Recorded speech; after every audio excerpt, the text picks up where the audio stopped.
The red zones are the territories the Russians occupied at the end of the last war. The pinks are what they roughly currently hold. In addition, the territory that they've captured in this war and have held. And then the yellow is territory that they had but lost. Right now, the Ukrainians are doing two big pushes. The one going south from Zaporizhia, the goal is to get to the Sea of Azov so that they can then target the Kerch Strait Bridge directly. Now, if you guys remember last year, someone blew up part of the Kerch Bridge. It used to have 4 road lanes and 1 rail lane. 2 of the road lanes were destroyed, and the rail line was so damaged it can't take cargo any longer.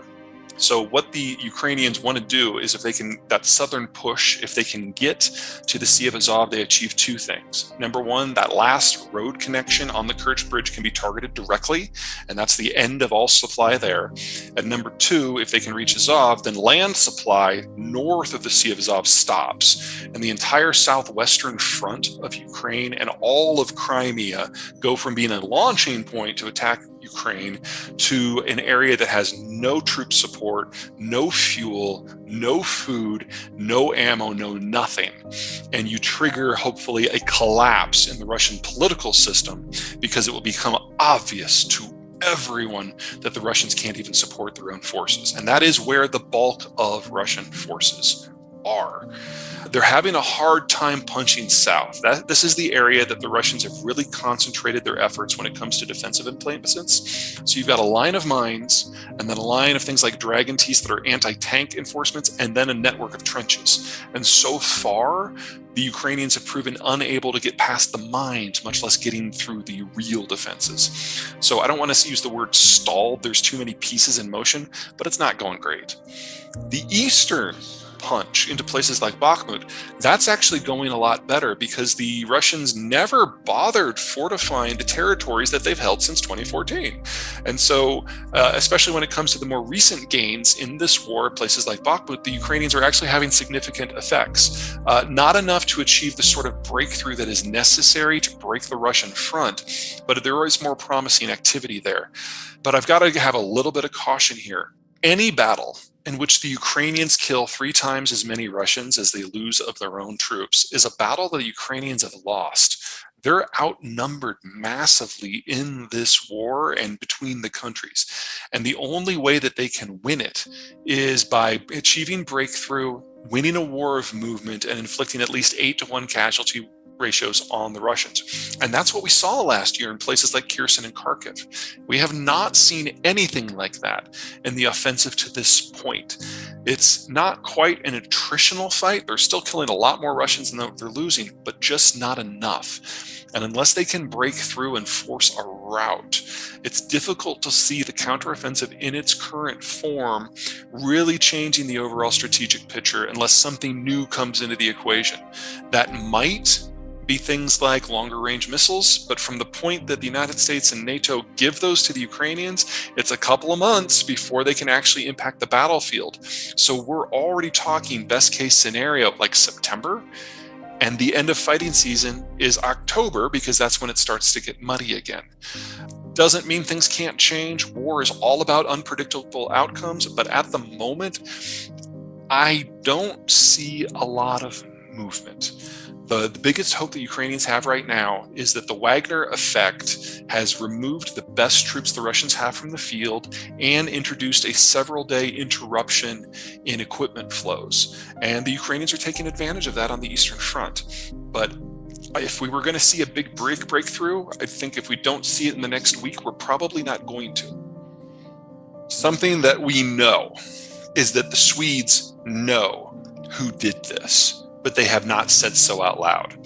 Now, I've always thought, because it's the Swedes, that the reason they did this is because if you accuse the Russians publicly with proof of doing the attack, then everyone in Europe has to admit that the Russians have deliberately destroyed European energy infrastructure, and that means you have to cut off all ties overnight. And the Swedes want to make sure Europe has enough time to disengage itself from Russia so it doesn't cause a permanent depression.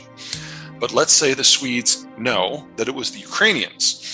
Well, the Swedes have already told all their allies what they know. It's known at the top, and we haven't had to change a policy out of Europe. So if it was the Ukrainians, there's going to be a lot of uncomfortable conversations to be had publicly, but all of those conversations have already been had privately, and it didn't change the math of the war. In the aftermath of things like Izium and Bucha, we had a crystallization in Europe. Most European leaders have visited the killing fields of Bucha personally, including the Germans. And so the idea that economics can trump the war at this point, I think we've moved past that. Me personally, I still have no idea. It doesn't make sense for the Russians to have blown up their own pipeline, because that was their single largest energy link and their single largest leverage against the Germans early in the war. And it doesn't make sense for the Americans to have done it. Not that we lack the capability, and the Germans and the Russians had that too. But if you go back to September 1st of last year, that's when the Russians turned Nord Stream off. And they publicly told the Germans that you now have to choose. You can either have the energy from us and still be modern, but the cost of that is you have to stab Ukraine in the back. Or we just leave it off and you deindustrialize, which is something we're seeing right now. And people forget that the Germans chose to side with Ukraine. They chose to risk deindustrialization and the destruction of their social and economic model in order to remain Western. I don't think they get enough credit for that. And so from the American point of view, we were getting ready a really big hammer because we thought the Germans were going to go the other direction. When they didn't, we're like, oh, we'll just put that down. And then 2 weeks later, the pipeline was blown up. So from an American point of view, we got everything that we wanted without having to do anything. It doesn't make a lot of sense for us to then blow it up. My personal theory, I think, and it holds up a little bit better, but it's just a theory, is that Russia's Gazprom did it. Now, Gazprom is Russia's natural gas monopoly. The decision to shut off Nord Stream was made by the Kremlin. It was a political decision. And the way the contracts read for supply to the Germans is if the Russians shut off Nord Stream for any appreciable amount of time, they have to supply compensation to the Germans for the natural gas that was not shipped. And they have to do it at spot market prices, which in the aftermath of September 1 shutoff were 7 times what they were before. And so Gazprom was looking down the barrel of a 6-week period that would take every single cent of their profits for an entire year. So my guess is they blew up their own pipeline in order to trigger force majeure, but that's just a theory. Russia celebrates national privation. So this isn't Argentina. This isn't even Turkey. This is a country that prides itself on its ability to suffer. So you have to do a lot of punishment in Russia before you hit a breaking point. And I don't think we're anywhere close to that right now. Also, I was wrong. We haven't seen disruptions out of the pipeline system so far. No one has blown up deliberately the pipelines that cross Ukraine. Oh, by the way, that's one reason why I don't think it was the Ukrainians that did it, because they have access to oil and natural gas pipelines that cross their country that are still operational that they haven't blown up. And we haven't had a problem with insurance yet. There hasn't been a single attack by any sovereign state on any Russian tanker, even though they're flowing by Ukraine and flowing by all the NATO countries on their way to India and China.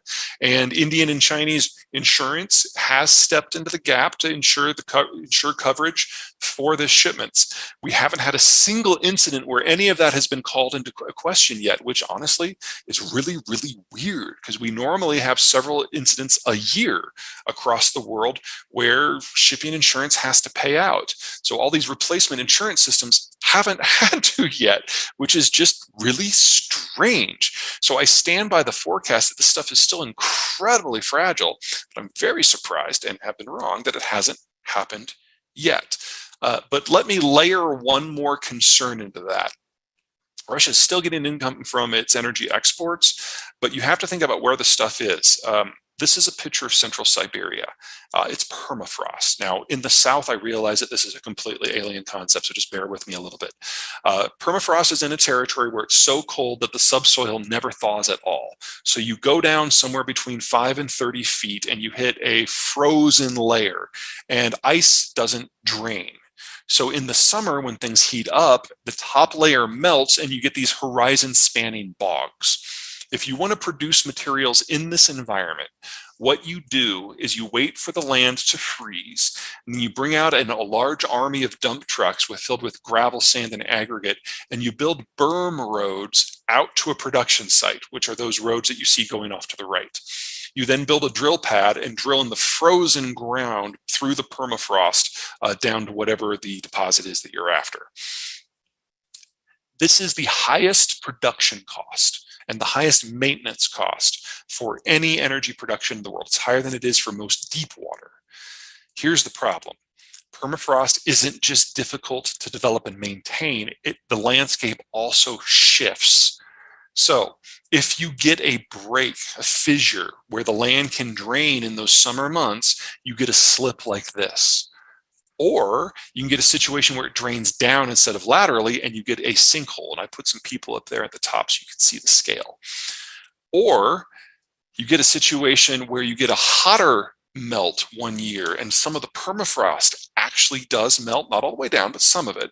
And in that scenario, you get trapped, rotted swamp vegetation that is very methane rich, and the methane gets released and you get a bubble that disrupts the landscape. Now, these things happen in Russia all the time, and they disrupt the berm roads and the pipelines. Here's the problem. The Russian educational system collapsed back in 1986. So the youngest suite of people who have the full suite of technical skills to do things like pipeline maintenance, they turned 60 this year. Most of the new oil and natural gas that has come out of Russia in the last 15 to 20 years the work hasn't been done by Russians. It's done by Westerners, and they're not doing it anymore. So even if the Ukrainians don't blow up infrastructure, even if there's no shipping or insurance issue, the maintenance question is going to kill pretty much all Russian permafrost production anyway. That's 2/3 of the total. It's just a question if it happens tomorrow or 10 years from now. And I don't have a prediction for that because that's weather. That's not just geology, that's surface geology. But we know it's going to happen sooner or later, and we know the Russians lack the capacity to maintain this system without extensive outside help. But that doesn't mean it's going to happen tomorrow.